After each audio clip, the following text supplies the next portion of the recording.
It's that time of year. Yes. Right It on. is. Good morning, everybody. Rick Jansen and Lee Jennings, the fastest way to 150K. Lee, I feel like I'm with a celebrity. Oh, yeah. It's so funny doing one of those. That's the second time that I've been on with him, and yeah, I just really appreciate him for letting me do that. So for people who don't know what we're talking about, what are we talking about? So one of my coaches, Brandon Mulrinen, interviewed me on his YouTube channel a couple days ago, and it just went live. And yeah, it's just kind of like a cool little summary of kind of what I've been up to. Nice. Yeah. That's cool. Well, you had a lot of knowledge to drop, so that's neat. And yeah, it's a good reflection on his coaching, and good reflection of Brandon's coaching, Tim's coaching, Sean's coaching. Like any good producer is going to be like I'm a product of like 7 coaches myself, right? Well, yeah, and it's kind of remarkable. Like now, getting into Sean's program, how many similarities there are between the two. And I mean, it's kind of amazing because I'm picking up like these amazing nuggets, from both. And it's like, it's really empowering, to be honest, to just be able to like be around these people. And I mean, it sort of brings it all together. Like if you can have multiple coaches who you're learning from, I mean, you're learning from the best minds in the business, and they're giving you these like little, things that you can put together. And I mean, it's kind of amazing, to be honest. Yeah. And if folks, if you don't want to, like we give free coaching, we give free training here. Tim and Sean give free coaching when you join Libertas. If you can't afford free, you can always buy Harris Rules on Amazon. Harris Rules is Tim and Julie Harris's book. If you want to, just give us a call. We'll walk you through any situation you're experiencing right now. But as we record this, it is Friday, end of May, last day of school. So much crazy stuff going on. Would you hold an open house on Memorial Day? Sure. There you go. Giddy up. Yeah, people get so up a tree about holding open houses on holidays. Like people are like, oh, don't hold an open house on Mother's Day. Don't hold an open house on this day or that day. I'm like, more people are free that day, in my experience. I mean, scheduled it free. Yeah, they're going to be out and about, walking around. Hopefully with family or friends or whoever they're with, and maybe they'll walk in. So I think it's a great time to hold an open. It'd be it's too late for Mother's Day, but we could do it another time. Is put up a little 10 by 10 by the side of the road with a little sign, "Buy Mama House for Mother's Day." There you go. And at the very, let the news know, so at least you might get a press release out of it. Right. Exactly. You know what Mom wants for Mother's Day? A new house. Right? People geofarm that with a postcard all the time. Why not stand by the side of the road with it? Oh, totally. Yeah. Exactly. Or in the front yard of an open house, even better. Yeah. Right? So I had let's see. I had 2 previews yesterday and 1 listing appointment, and I have 3 more this afternoon. Now tell people what a preview is. So a preview appointment is where I call them, and I mean, it's a for sale by owner. These are for sale by owners. Yeah, these are for sale by owners.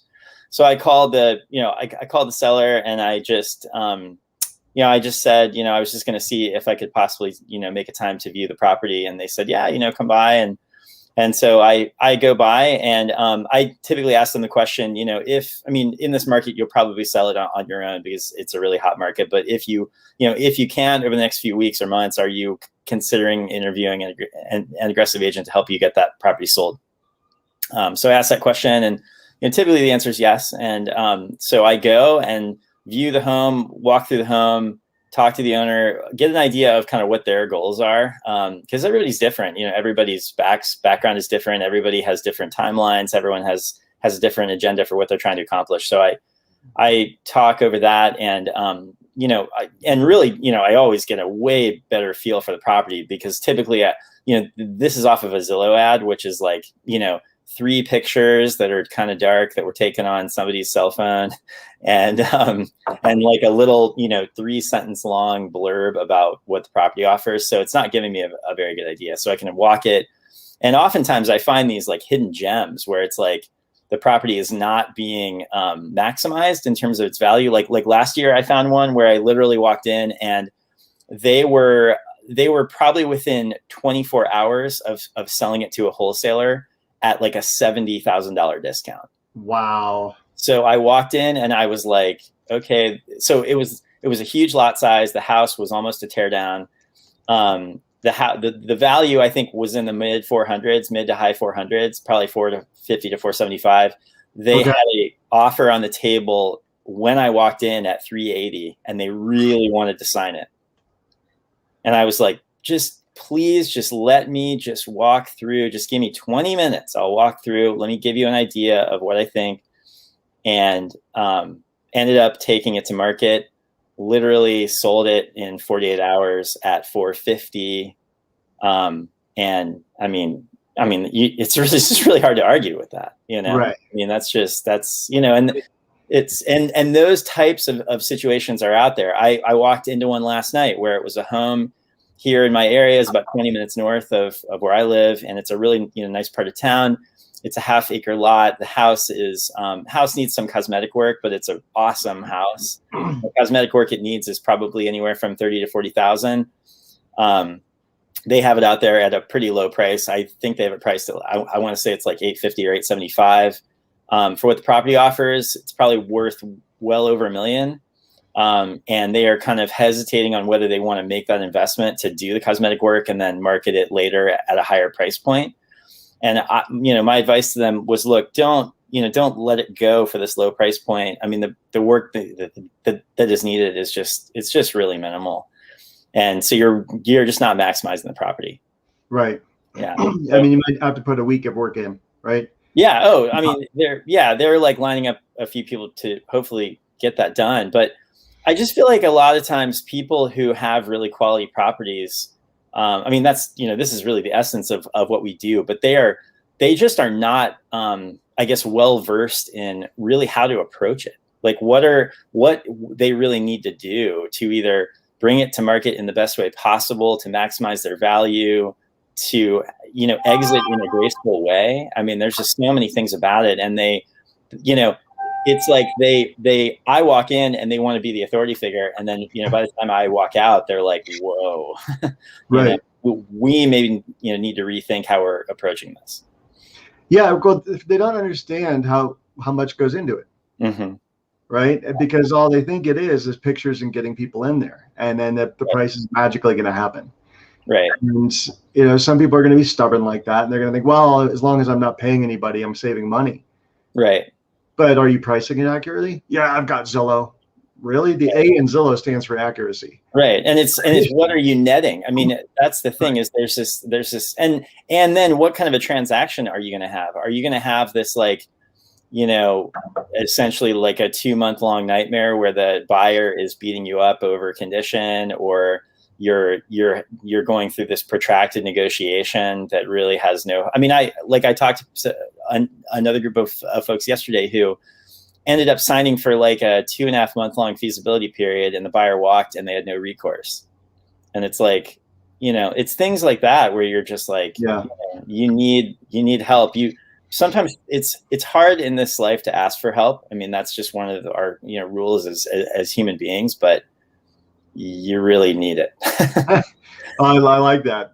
Yeah. You know, sometimes, Mr. Seller, I have a hard time asking for help too. You know, mm-hmm. But when I finally broke down and asked for help from a coach, my business grew, and right. I started getting my sellers more money with working with me than they would without me, even taking into account my commission. Right. And Mr. Seller, if I could make you an extra $30,000, would you care if I charged you 20%? Right. It's not about the commission, is it?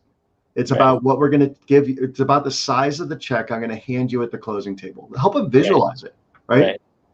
Like, everybody wires money these days, but you're going to hand me a big check. Right. That still sparks like some emotions in it. Well, and it's also, you know, people tend to sort of discount this, but it's also the transaction you're going to have, and walking away from the deal feeling like you did business in good faith, and you got the, you know, the buyers where they want to be, and you're where you want to be. And you went through the process and did it, I think, with a sense of like confidence and, you know, feeling like, you know, everybody, I mean, it was a good transaction for everyone. And I think people sometimes discount that. They're like, oh, I just want to make the most money I can. I don't care, you know, what happens. And, in my experience, I mean, I've been doing this like 16 years, and you really do want to walk away from the closing table feeling like, it was a good transaction, and it was handled well, and it wasn't a fire drill, and people walked away knowing that they got what they needed out of the deal. Because there is an emotional component to it. I mean, let's be real. I mean, it's obviously, for most people, it's the biggest financial transaction of their lives, and you want to walk away from it feeling like you essentially did a solid for the other person too. Yeah, absolutely. Absolutely. And it is emotional. It's something that you're going to own for, on average 5 to 8 years. Mm-hmm. And every once in a while, people get into that rare home that, it's going to be our home for life, and then we're going to give it to our kids. There are a bunch of those in our neighborhood. And, those are the rare ones. But even that, you want a good taste in your mouth, right? You want to know, like, right. We walked into this home, we had a great experience. We had a nice closer. The wire went through smoothly. The inspection was fine. Like, yeah, we hit a bad sewer line, but it was handled. We had a bad roof. We had a bad doorknob, whatever it was. Mm-hmm. Like, it was handled with a sense of professional, courtesy and dignity. And yeah, everybody kind of dug in maybe on the money at some point, but you worked through it because mm-hmm. someone like Lee was there to help you out. Right, exactly. And that's something that I think a lot of, the folks I prospect, like people who are trying to sell on their own, or, different lead sources, they enter into this thinking, oh, well, I'm going to get, all I want to do is get the most money I can. I don't care what happens to anybody else. And they come out the other side, ending up using an agent, and it really sort of clues them into, maybe there's a broader set of things that are important here. And maybe we do need to consider, how the transaction actually flows. And maybe that's actually going to end up netting us more money in the end.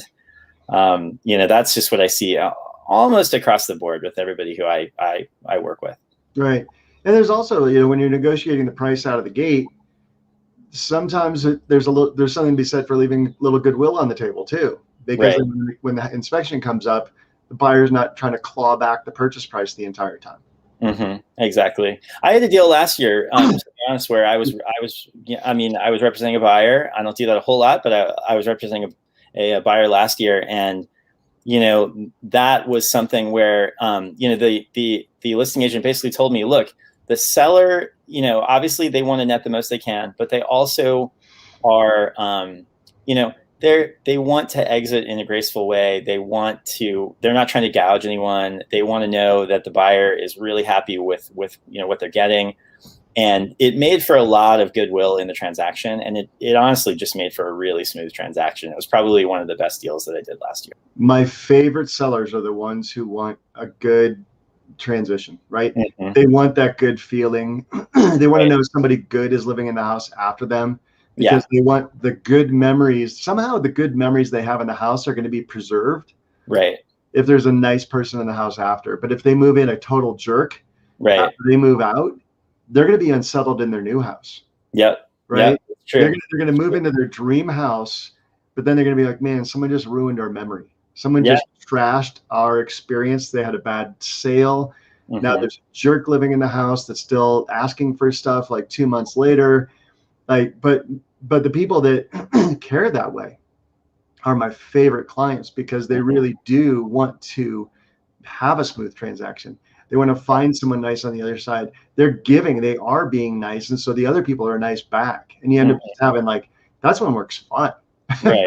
Oh, exactly. Exactly. Well, and I find that for sale by owners in particular, I walk into a lot of really messy deals. Well, I'll go preview a property, and the seller's like, well, I've already got 2 offers on the table, and I think I'm going to take one of them. And then I start, I ask a few questions about the offer they do have in hand, and they're about to go under contract on this nightmarish transaction. And it's pretty, I can ask them 3 or 4 questions, and it becomes clear to me that this transaction is either A, not going to close, or B, going to be just horrible for everyone involved. We've got 30 seconds left. What are those 3 or 4 questions?